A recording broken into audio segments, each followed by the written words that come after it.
हमारे बीच में उपस्थित है। मध्य प्रदेश सरकार के लोकप्रिय मंत्री आदरणीय राकेश सिंह जी, मध्य प्रदेश भारतीय जनता पार्टी के कोषाध्यक्ष अखिलेश जी, रिंकू बिज जी और जिले में महामंत्री भाई पंकज दुबे जी और यहाँ पर उपस्थित सभी मीडिया से संबंधित सभी सम्मानीय बंधुओं, मैं सभी का वंदन करता हूं, अभिनंदन करता हूं और इस देश के यशस्वी प्रधानमंत्री जी के द्वारा 2026 का जो बजट पूरे देश में लागू हुआ है, आज उसी संबंध में हमारे लोकप्रिय केंद्रीय राज्य मंत्री जी आदरणीय अजय टंटा जी हमारे बीच में उपस्थित हैं। मैं उनसे आग्रह करता हूं कि अपना मार्गदर्शन लें। आदरणीय अजय टंटा।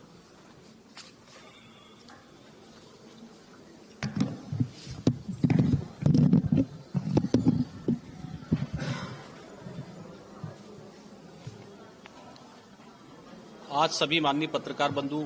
माननीय मित्रों, आज सबके बीच में आने का मुझे अवसर मिला है।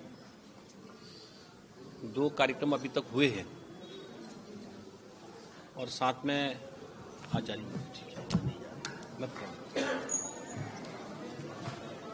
साथ में आप सबके बीच में बैठने का अवसर, अपना विषय रखने का अवसर भी मेरे को मिला है। मैं आज के कार्यक्रम में हमारे जिला अध्यक्ष जी रत्नेश जी और लंबे समय तक संसद में आपके मार्गदर्शन में हम लोगों ने भी काम किया और लगातार आप प्रदेश में सरकार में काम कर रहे हैं। आदरणीय राकेश जी भाई साहब, हमारे कोषाध्यक्ष जी अखिलेश जी और हमारे रिंकू जी, हमारे महानगर पालिका के अध्यक्ष जी और हमारे आदरणीय भाई साहब पंकज जी, सभी पत्रकार बंधु, आप सबके ध्यान में ही है कि माननीय नरेंद्र भाई मोदी जी के मार्गदर्शन में लगातार जो प्रगति देश के अंदर हो रही है और उससे पहले का भी समय आप सबके ध्यान में ही रहा है कि भारत की स्थिति 2014 से बहुत ही दयनीय स्थिति हो गई थी। कोई वर्ष हमारे लिए कोई ऐसा उपलब्धि भरा नहीं रहता था देशवासियों के लिए, और देश का पूरे दुनिया में 2014 से पहले चित्रण बहुत अच्छा नहीं था। देशवासियों के अंदर भी सरकार के प्रति उत्साह नहीं रहता था। उसके पीछे एक ही कारण होता था कि जो सरकार को चलाने वाले लोग होते थे वही कहीं न कहीं घोटालों में इन्वॉल्वमेंट रहते थे। देश की गरीब जनता का पैसा कहीं न कहीं उनको लुटता दिखता था और इसलिए 2014 में देश के आम जनमानस ने लोकतंत्र के माध्यम से नरेंद्र भाई मोदी जी को अपना प्यार और आशीर्वाद देकर देश का प्रधानमंत्री बनाया। और आप सबके ध्यान में ही है कि 2014 के बाद आम जनमानस की जो समस्याओं का समाधान समय से होना चाहिए था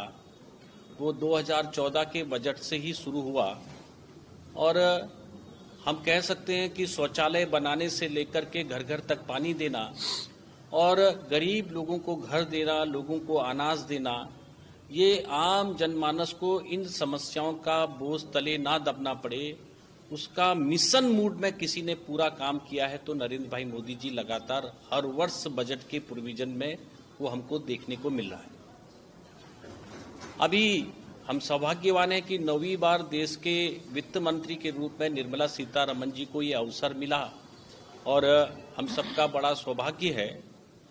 कि जो अपना ये बजट है, ये बजट 2047 को लक्षित करता है, क्योंकि जो मिशन हम विकसित भारत की तरफ को जा रहे हैं, आज दुनिया में पूरे भारत का गौरव लगातार बढ़ ही रहा है और आप सब, हम सब लोग मीडिया के माध्यम से भी देखते हैं और सामान्य जीवन में बोलचाल दिखने की भाषा में भी, चाहे हमारा वर्ल्ड का न्यूज़ चैनल्स हो उसमें भी दिखता है। आज हम लोग देख रहे हैं कि विभिन्न प्रकार की कठिनाइयाँ भी इन्हीं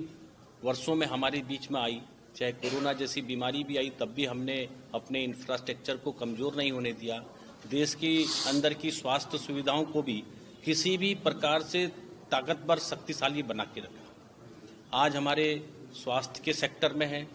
चाहे इंफ्रास्ट्रक्चर रोड नेटवर्क के सेक्टर में है,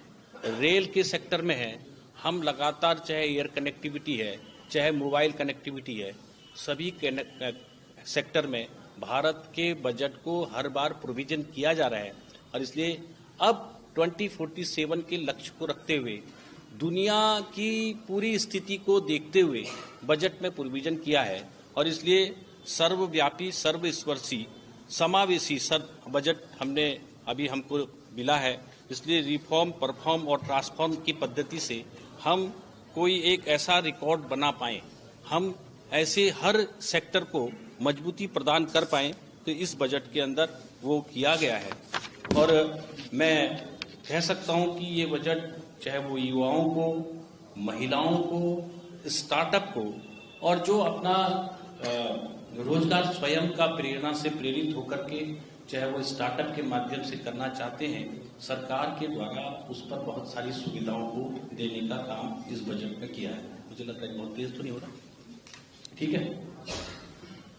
तो मैं इस बजट के माध्यम से आपके जानकारी देना चाहता हूं कि ये बजट चाहे वो मध्यम वर्गीय परिवार हैं, चाहे जो कमजोर वर्ग के श्रेणी के परिवार के लोग हैं, उनके जीवन स्तर को सुधारने के लिए बजट में प्रोविजन किया गया है। और युवा केंद्रित बजट के नाते युवाओं को भी नई जो उनकी सर्विसेज हैं, उन सभी सर्विसेज को छूने का काम इस बजट के अंदर विशेष रूप से किया गया है। महिला शक्ति, महिला मातृ शक्ति के माध्यम से जिस प्रकार से पूरे देश के अंदर लखपति दीदी और बहनों के लिए भी बजट के माध्यम से हम जो भी सुख सुविधा देकर परिवार को खड़ा करने के लिए जो मातृ शक्ति की आवश्यकताएं हैं, उनको भी समूह के माध्यम से उन्हें उनके बने प्रोडक्ट को भी स्टार्टअप के माध्यम से हो, चाहे महिलाओं की छोटे समूह को उनको बिना ब्याज के पैसा दे करके वो भी स्वयं पर अपने कारोबार को खड़ा करें, समूह के माध्यम से करें, उसको एक प्लेटफॉर्म देने का काम भी माननीय प्रधानमंत्री जी के मार्गदर्शन से लगातार हो ही रहा है। इसलिए मैं कह सकता हूं, और कृषि के क्षेत्र में हमने किसानों को भी संग्रहित करने का इस बजट के अंदर प्रोविजन है। चूंकि डिफेंस सेक्टर को भी हमको मजबूत करना है, और डिफेंस चूंकि जो दुनिया भर के अंदर अभी स्थितियां बनी हैं, उन स्थितियों को देखते हुए भी हम सेल्फ खड़े रहें और कहीं भी डिफेंस सेक्टर में किसी पर निर्भर ना रहें, इस बजट के अंदर उसका भी प्रोविजन किया है। मैं चूंकि रोड का मंत्री हूं, तो मैं इतना भी जरूर बताना चाहता हूं कि आज मुझे बताते हुए बड़ी प्रसन्नता है कि राकेश जी भाई साहब चूंकि तब सांसद थे, तो तब उन्होंने इन बातों को भी हम लोग को कहते थे, और मैं जब मंत्री बना तो मेरी आपसे बात ही हुई, तो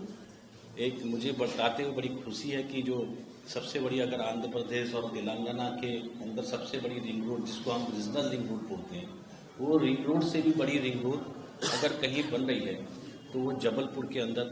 रोड निर्माण का काम हो रहा है। आज क्योंकि मेरा सेक्टर भी आपसे जुड़ा हुआ है, क्योंकि उसको भी हमने बजट में प्रोविजन किया है, हमने भी अपने बजट को, हमको 10% की बढ़ोतरी हुई है। हमारे 3 लाख करोड़ से ऊपर का बजट है। लगभग जब हम सरकार में आए थे तो 94,000 किलोमीटर की NH था,